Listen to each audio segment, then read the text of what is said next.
ကြပါဦးပြုတ်ခွေးကလူလိုလဲပြောတယ်ကြိုက်လဲကြိုက်တယ်အောင်မလေးဗျာမင်းပြဲတာကလည်းလိပ်ပြထက်တောင်နှေးသေးတယ် ချက်ကြီးတော်လိုက်တာလာကျမို့အိတ်လေးကြိုက်ပြီးလိုက်ခဲ့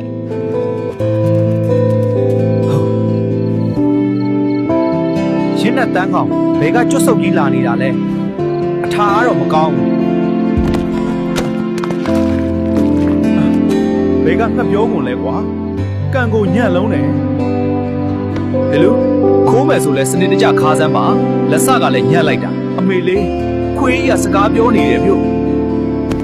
ဟေးမပြေးနဲ့မင်းပြေးငါပို့ပြေးရတယ်ကွာရက်စမ်းတောင်းပန်ပါတယ်ခွေးမင်းကြီးရဲ့ကျွန်တော်ကိုအောက်ပြန်ချပေးပါနောက်ခါမခိုးတော့ပါဘူးကျေးဇူးပြုပြီးခွင့်လွှတ်ပေးပါကျွန်တော်တကယ်ကိုမှားသွားပါပြီ